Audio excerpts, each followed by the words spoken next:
तो दोस्तों स्वागत है आपका अपनी YouTube channel Rohit Goswami law classes में। और आज मैं आपको कराने वाला हूँ LLB सेकेंड ईयर, सेम है हमारा फोर्थ, एक्ट है हमारा इन्वायरमेंटल लॉ, जिसे हम पर्यावरण भी बोलते हैं। ठीक है, पर्यावरण विधि।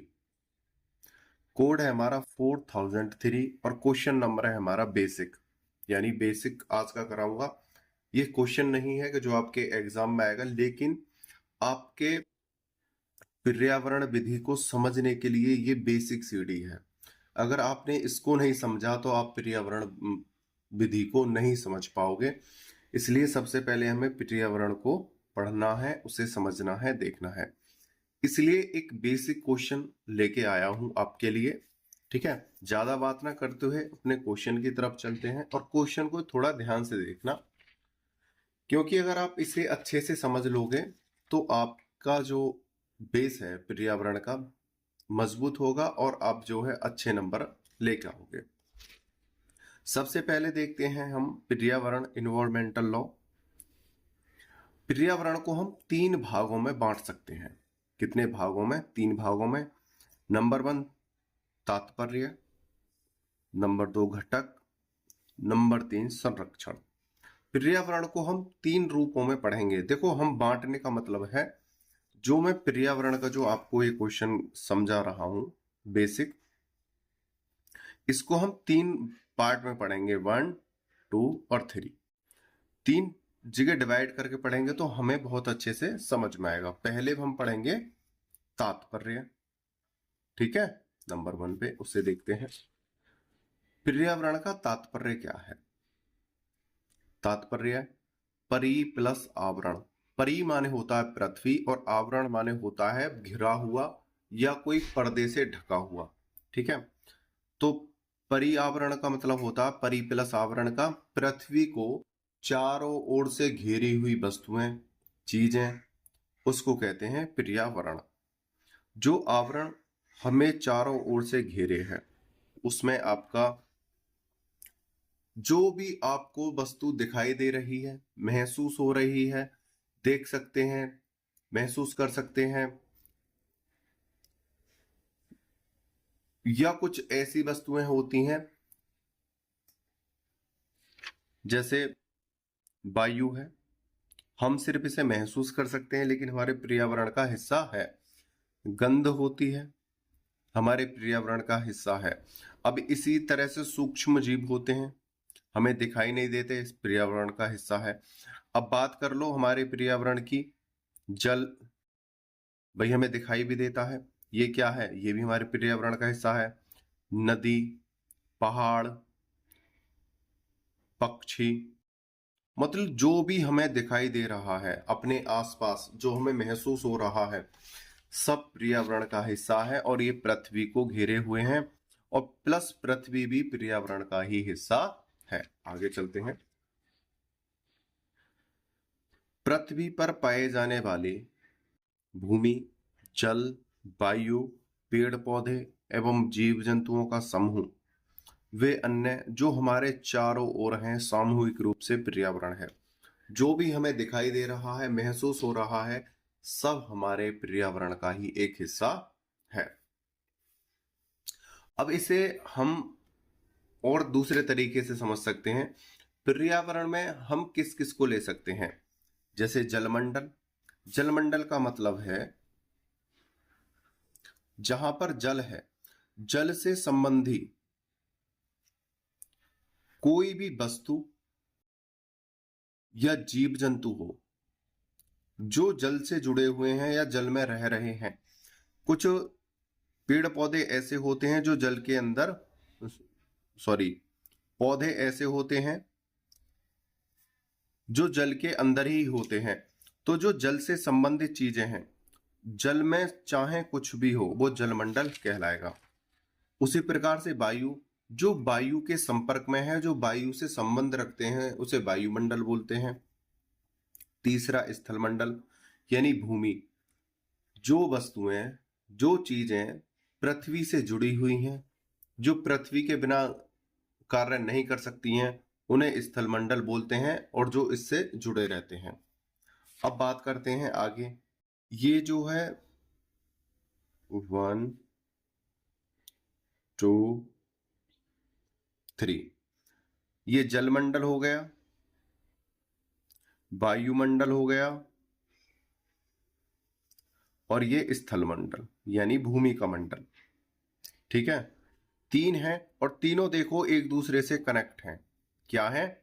एक दूसरे से कनेक्ट है, मतलब एक दूसरे के बिना नहीं चल सकते, एक दूसरे से जुड़े हुए हैं, और इस सब को बोलते हैं जैव मंडल।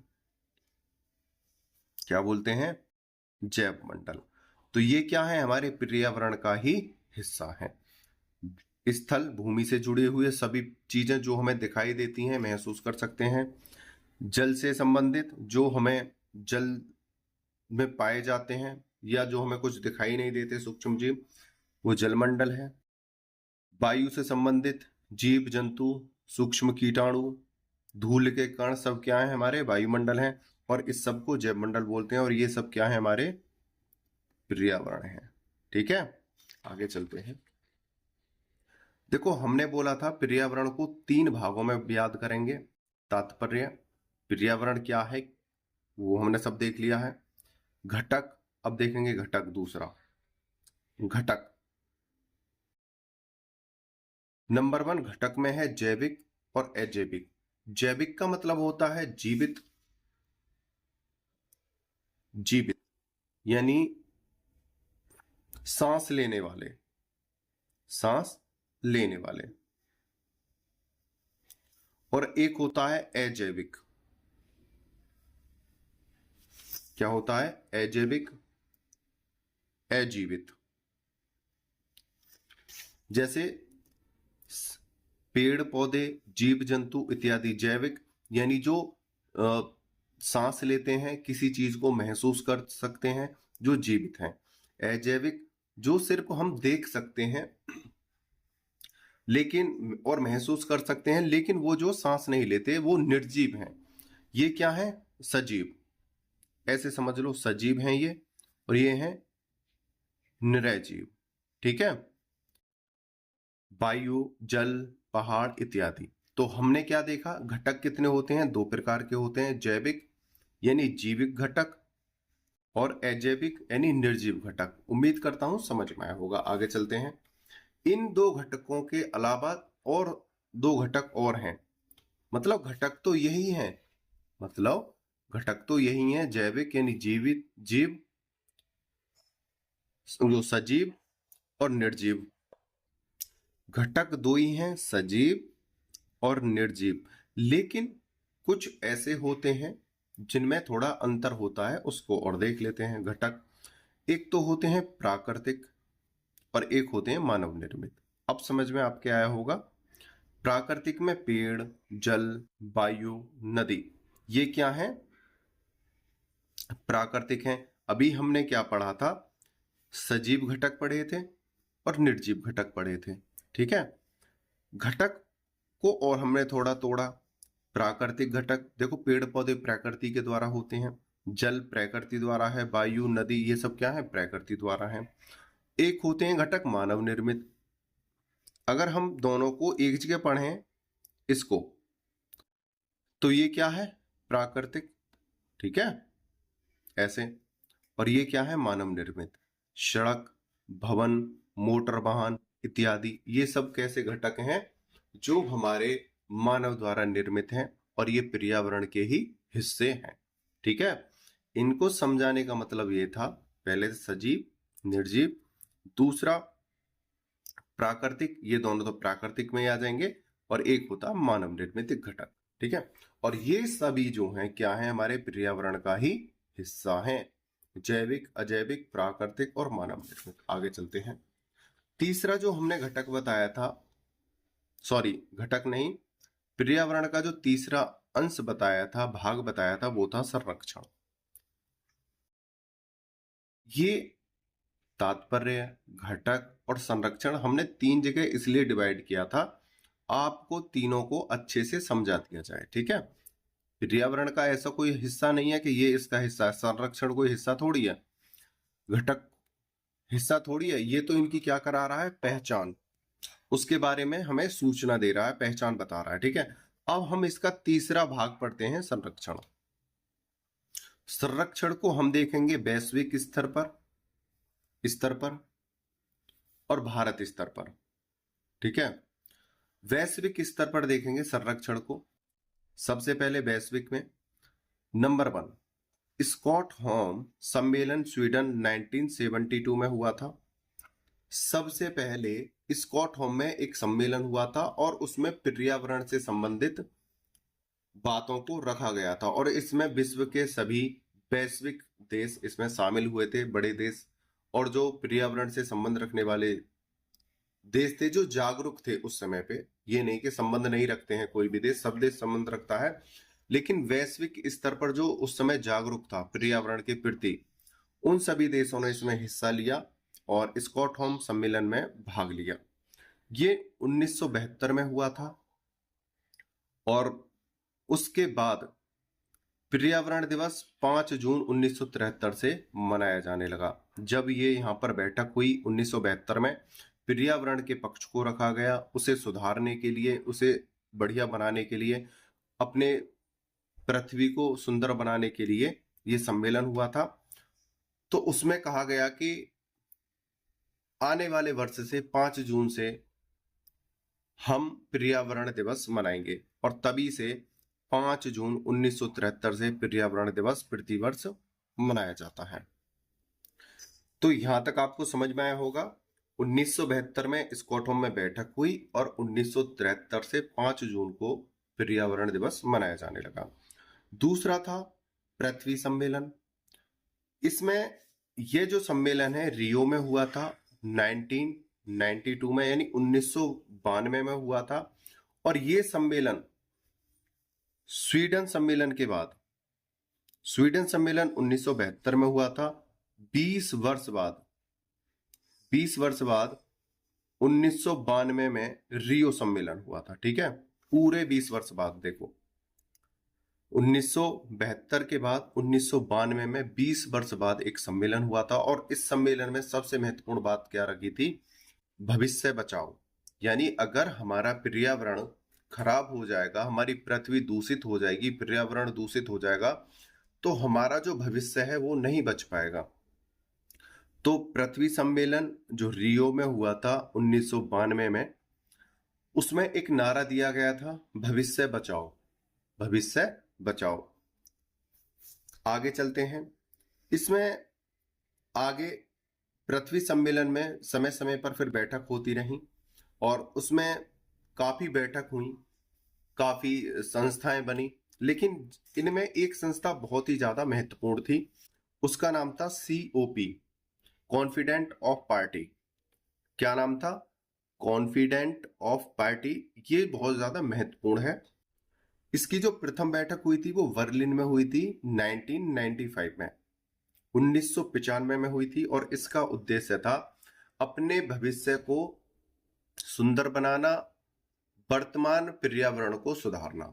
ठीक है, ये जो बैठक होती है COP की, प्रतिवर्ष विभिन्न विभिन्न देशों में होती रहती है। ठीक है, प्रथम बैठक बर्लिन में 1995 में हुई थी, और जो अंतिम बैठक हुई है, जो अभी एक कुछ समय पहले ही हुई थी, लगभग ये जो हुई थी 12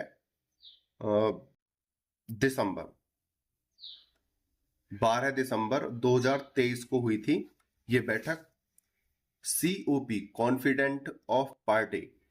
अंतिम बैठक जो इसकी संयुक्त अरब अमीरात एक्सो सिटी दुबई में हुई थी, इसकी जो बैठक हुई थी, और ये 2023 में हुई है जो अंतिम बैठक थी। और ये कब हुई थी? 12 दिसंबर 2023 को। ठीक है, आगे चलते हैं। तीसरा है इसमें क्योटो प्रोटोकॉल। ठीक है, क्योटो प्रोटोकॉल 1997 में हुआ था सम्मेलन, और ये हुआ था जापान में। क्योटो प्रोटोकॉल बहुत ही ज्यादा महत्वपूर्ण है समझने के लिए। जापान में हुआ था, और इसका मेन उद्देश्य था कार्बन डाइऑक्साइड गैस को रोकना। कार्बन डाइऑक्साइड गैस से संबंधित यहाँ पर सम्मेलन हुआ था। उसको कैसे रोका जा सकता है, उससे हमें कैसे बचा जा सकता है, अपने पर्यावरण को कैसे हम सुंदर बना सकते हैं उसे रोककर, इस बारे में यहां पर चर्चा की गई थी, इसलिए सम्मेलन हुआ था। आगे, मॉन्ट्रियल समझौता 1987 कनाडा में हुआ था। यह हुआ था मॉन्ट्रियल समझौता 1987 में। कहां पर हुआ था? कनाडा में। ध्यान से देखना। और इसमें जो मेन मुद्दा था वो था सीएफसी गैस को रोकना। एक सीएफसी गैस होती है, उस गैस के द्वारा हमारी ओजोन परत जो है खराब होती है, ठीक है, और ओजोन परत पतली हो जाती है, उसमें छेद भी बताया गया था। उस बारे में 1987 में कनाडा में ओजोन परत को लेकर एक सम्मेलन हुआ था, जिसे मॉन्ट्रियल समझौता कहते हैं। और इसमें ओजोन परत से संबंधित बातों को रखा गया था, सुझावों को दिया गया था, नियम बनाए गए थे। उसी दिन से 16 सितंबर ओजोन परत दिवस मनाया जाता है। ठीक है, आगे चलते हैं। अभी हमने देखा था संरक्षण, मतलब हम इसके उपाय कैसे कर सकते हैं और कैसे किए थे, यानी विश्व स्तर पर हमने किस प्रकार से उपाय किए हैं वो हमने देख लिए। अब भारत ने अपने स्तर से कौन कौन से उपाय किए हैं उसको देखते हैं। भारत पर्यावरण एवं वन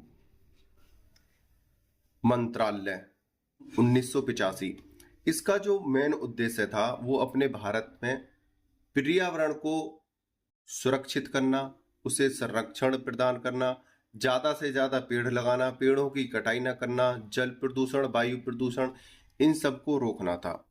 आगे जाकर पर्यावरण एवं वन जो नाम था इसको चेंज किया गया और इसका नाम बदल दिया गया। इसका नाम वर्तमान में है पर्यावरण एवं जल वायु परिवर्तन मंत्रालय। ठीक है, इसका जो वर्तमान नाम है वो ये है। इसमें भारत ने फिर दूसरा एक और देखते हैं, भारत के द्वारा दूसरी पहल, पर्यावरण संरक्षण अधिनियम 1986 को पारित किया। इसमें भी पर्यावरण से संबंधित नियम बनाए गए थे। ठीक है, तीसरा है राष्ट्रीय वन नीति 1988 का ये सम्मेलन था, नीति थी। इसमें कहा गया था कि राष्ट्रीय वन नीति जो है संपूर्ण भारत